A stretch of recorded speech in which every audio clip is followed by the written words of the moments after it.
Nova Quinn pressed her nose against the grimy window of Outpost Seven's antiquities shop, her bright green eyes fixed on the strange device, sitting innocently among broken navigator units and defunct hollow projectors. The timepiece looked different from anything she'd ever seen in the 12 years of her life. A perfect sphere of brushed titanium, with delicate golden circuits tracing impossible patterns across its surface. "Are you going to stand there all day, or actually come inside?" The shopkeeper's gravelly voice made her jump.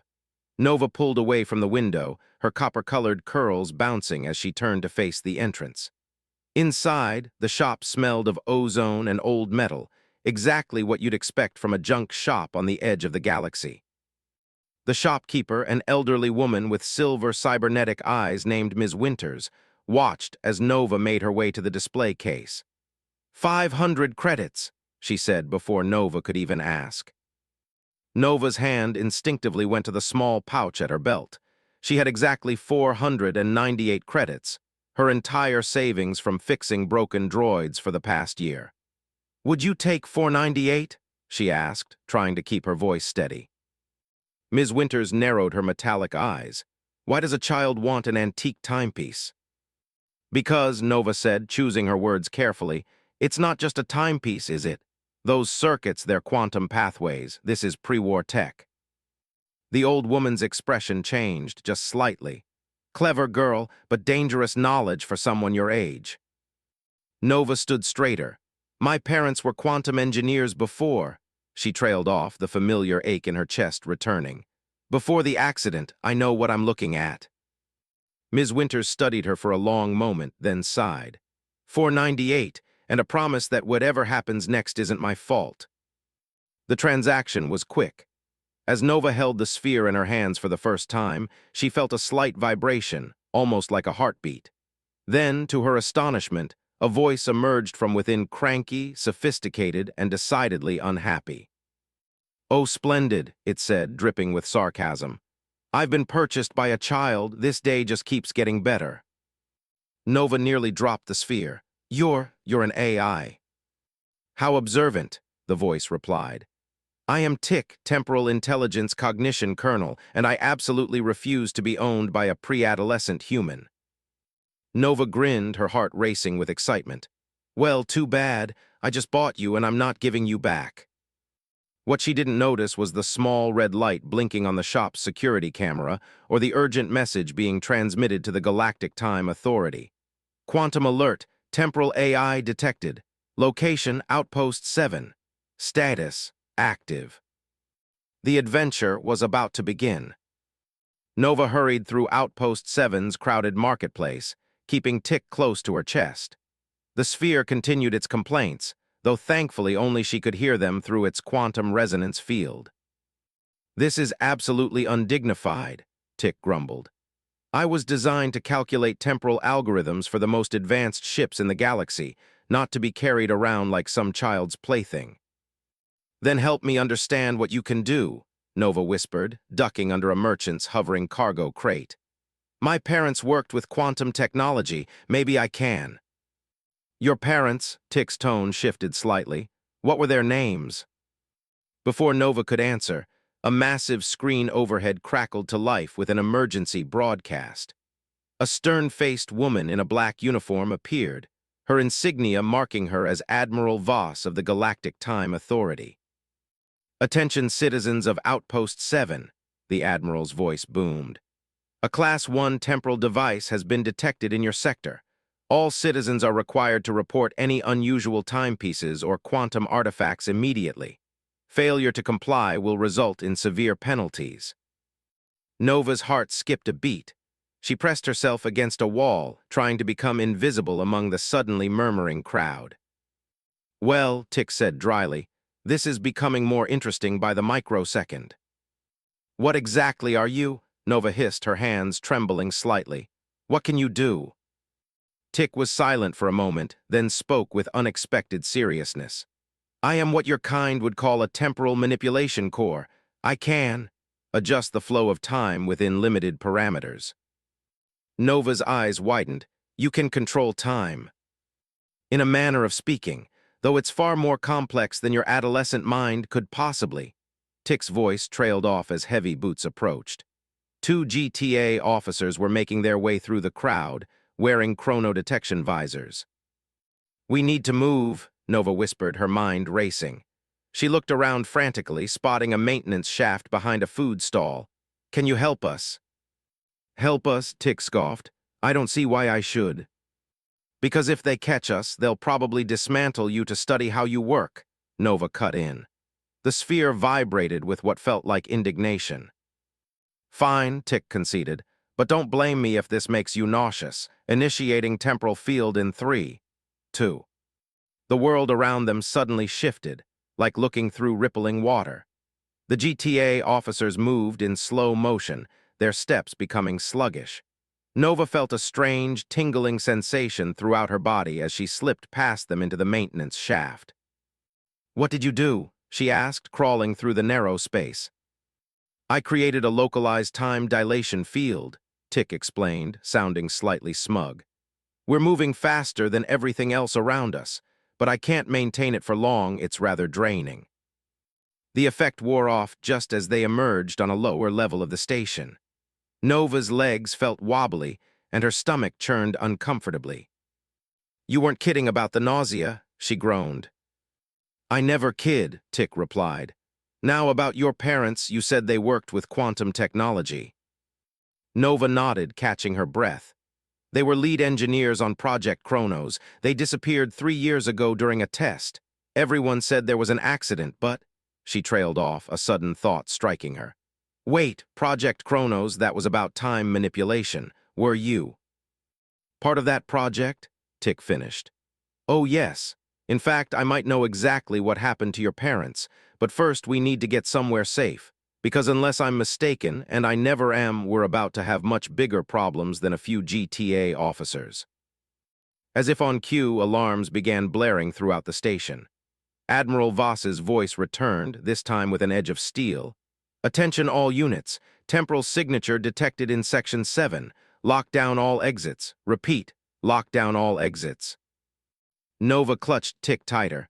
"I hope you have more tricks up your metaphorical sleeve." "My dear girl," Tick replied with what almost sounded like excitement, "you have no idea."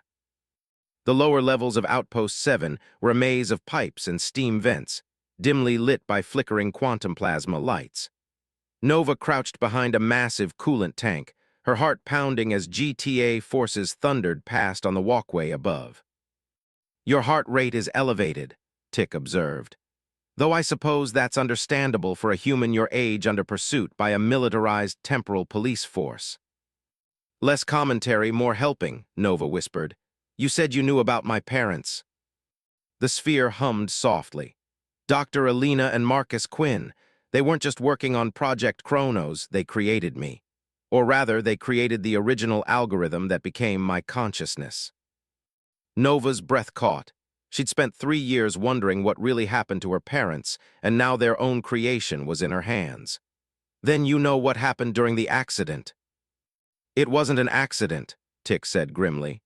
"But before I can explain, we need to deal with our current predicament. Admiral Voss isn't known for her patience or mercy." Above them, heavy magnetic locks engaged across the station. Emergency containment protocols were activating soon. There would be nowhere left to run. "Can't you just stop time completely?" Nova asked, wiping sweat from her forehead. "If I could do that, don't you think I would have already?" Tick replied testily.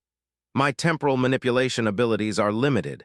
Each use depletes my quantum energy reserves, speaking of which." The sphere's golden circuits dimmed slightly, and Nova felt it growing cooler in her hands. "You're running out of power."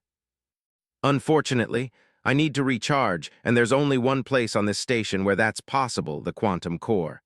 Tick paused. "Which, incidentally, is also the most heavily guarded section of Outpost 7.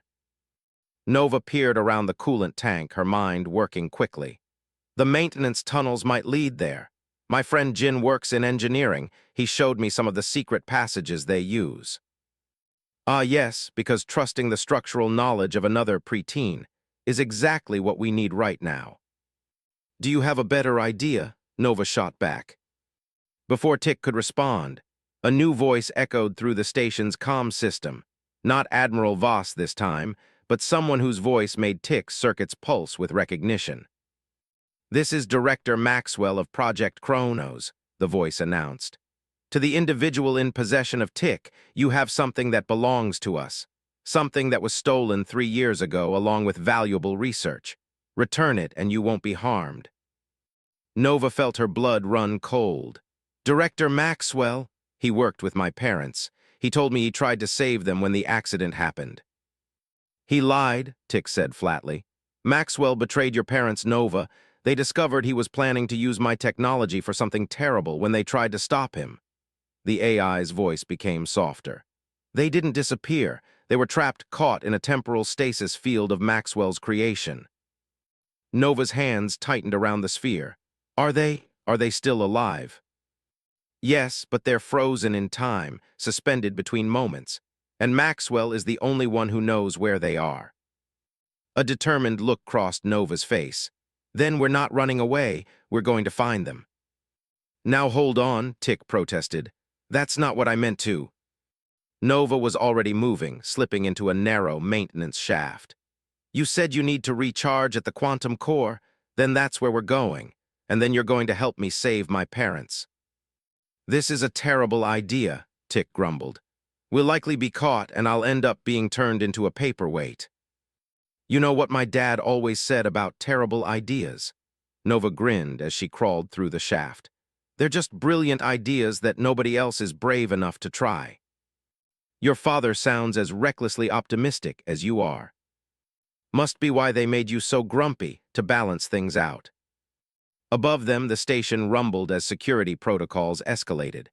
Director Maxwell's voice returned. "All units, converge on the engineering sector. The quantum core is the target. Remember, the girl is not to be harmed. But the device must be secured at any cost." Nova emerged from the shaft into a dimly lit corridor, emergency lights casting everything in a red glow. "Any cost," she repeated quietly. "What are they so afraid of, Tick? What can you really do?" The AI was silent for a long moment. "Something that shouldn't be possible," it finally answered. "Something that could change everything or destroy it all. Your parents understood that. It's why they tried to protect me. And now.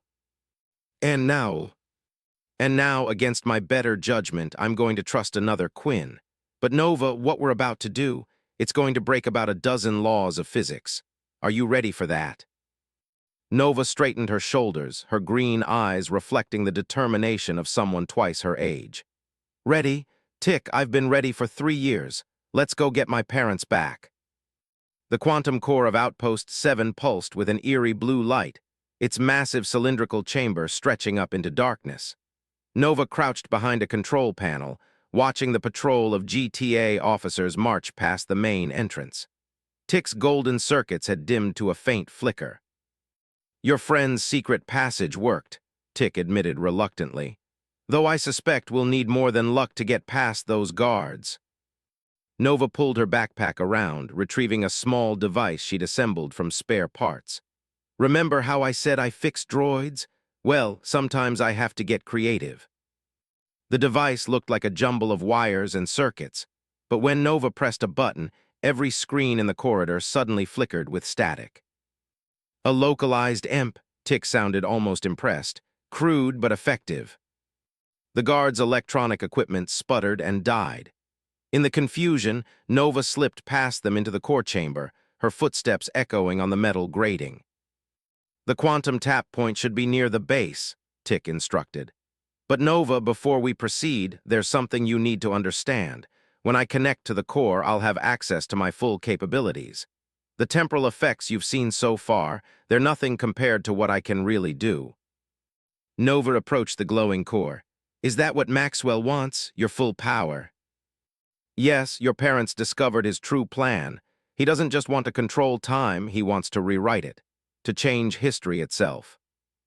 A slow clap echoed through the chamber. Nova spun around to see a tall man in a pristine white suit standing on the upper walkway. Director Maxwell smiled, but it didn't reach his cold eyes.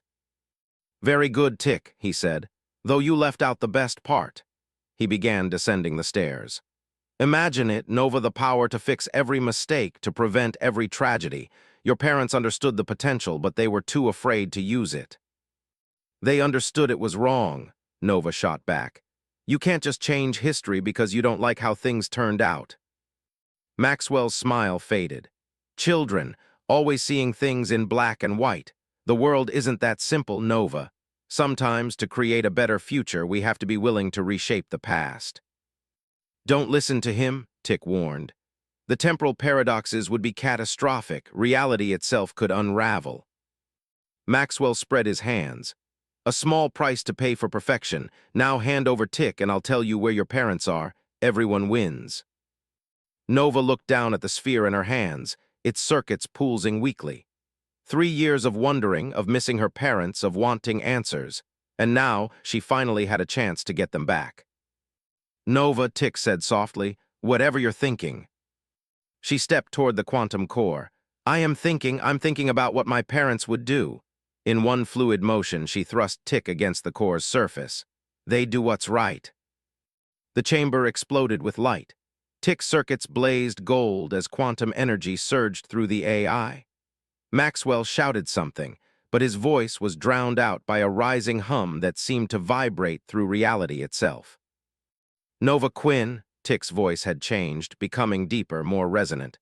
Are you absolutely certain about this? Once we begin, there's no going back. She gripped the sphere tightly, feeling the power thrumming through it. My parents risked everything to stop him. I won't let them down. Then hold on tight, Tick said, and the world around them began to bend. Time itself seemed to fold, the chamber stretching and warping like a reflection in troubled water.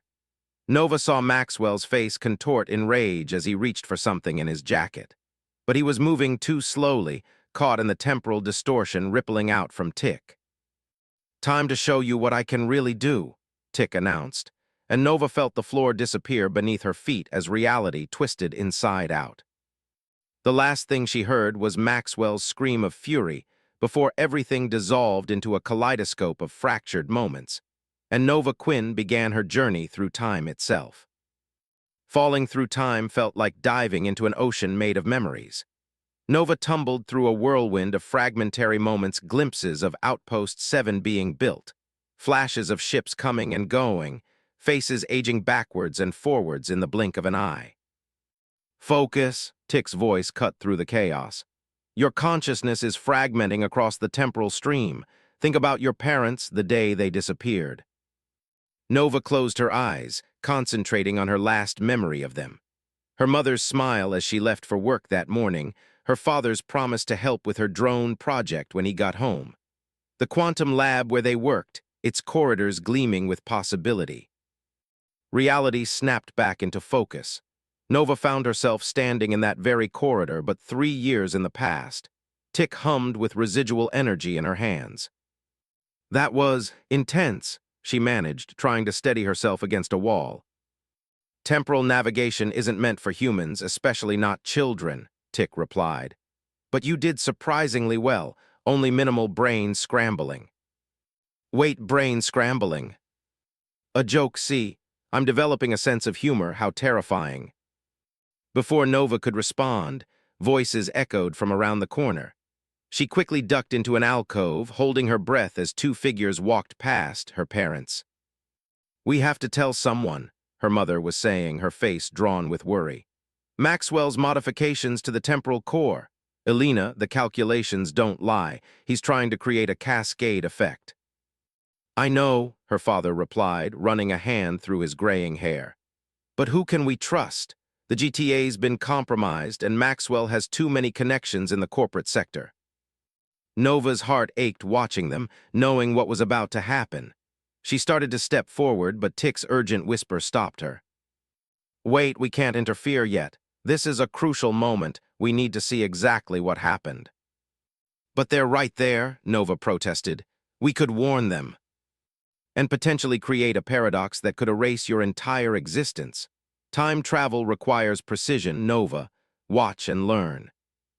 Reluctantly, she stayed hidden as her parents continued down the corridor. They entered the main lab, where Director Maxwell was waiting with 2 security officers.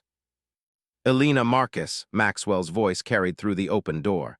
Working late again? Such dedication. We know what you're planning, Nova's mother said firmly. The temporal cascade, you're not trying to control time, you're trying to break it, to create a point of total temporal collapse. Maxwell's friendly facade vanished. Of course I am. Do you know what we could build in the aftermath? A new timeline, perfectly engineered. No more accidents, no more mistakes, no more random chance ruining everything we've built. You're talking about playing God, Nova's father shot back. The human race isn't ready for that kind of power. No one is. That's not your decision to make. Maxwell nodded to his guards. Secure them and find that AI core they've been working on, the one they thought they could hide from me. Nova watched in horror as the guards advanced on her parents. But instead of surrendering, her mother pulled something from her lab coat, a small device similar to the one Nova had built earlier. Now, Marcus, she shouted, activating the device. The lab systems went haywire, alarms blaring as equipment sparked and failed. In the chaos, her parents ran, but not toward the exit. They sprinted deeper into the lab, toward the temporal core testing chamber. They're going to try to shut down the core, Tick explained as Nova followed at a distance. But Maxwell had already modified the safety protocols when they initiated the emergency shutdown. They reached the testing chamber just in time to see a blinding flash of light. Nova's parents stood at the core controls, their bodies beginning to fade like old photographs. Elena, Nova's father, reached for his wife's hand as the temporal stasis field enveloped them. The failsafe, remember the failsafe. Then they were gone, frozen between moments of time, their last words echoing in the sudden silence. Nova stood in the doorway, tears streaming down her face. The failsafe? What failsafe? Tick's circuits pulsed thoughtfully. That's what we're here to find out. Your parents weren't just trying to stop Maxwell, they built in a way to reverse what he'd done. A backdoor in the system. And you think we can find it? We'd better, Tick replied grimly. Because Maxwell's coming and this time he knows exactly where we are.